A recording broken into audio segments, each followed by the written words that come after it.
Shiloh Baptist Church was one of the largest African-American churches in Birmingham in the late 1800s.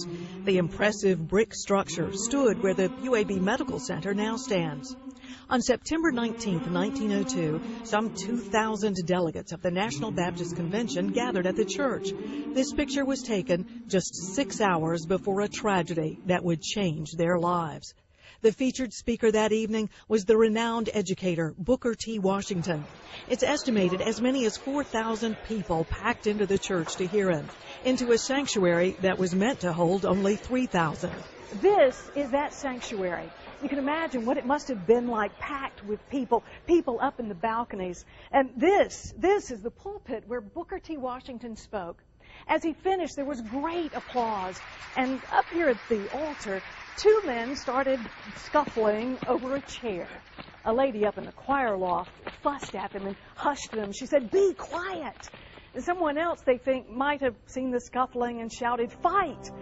But all the people way back there in the back of the church, what they heard was someone shouting, "Fire!" So there was a rush to the main entrance.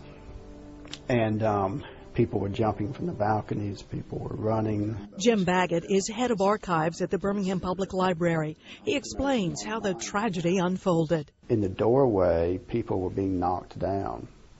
And as they were knocked down, other people would just run over them or be knocked on top of them.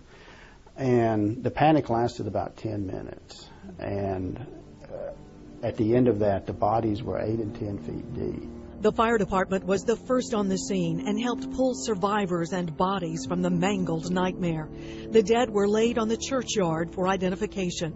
Doctors who lived nearby rushed to the scene. It was the kind of tragedy that it was so awful that in Birmingham, it sort of quieted the racial animosity for at least a little while. Reverend R.H. Walker, a minister from Washington, D.C., was among the crowd that night. He wrote this book, The Trumpet Blast, about the tragedy. He describes the good whites who helped treat the injured and who later raised $900 to pay funeral expenses. As for Booker T. Washington, he was unharmed. When the panic started, a woman from the choir came over and grabbed him around the waist, and she said, "Keep still." And so, that may have saved him from being injured or being killed. In the end, 120 people died in that 10-minute panic. Their names may now be forgotten, but the tragic day is one to remember every now and then.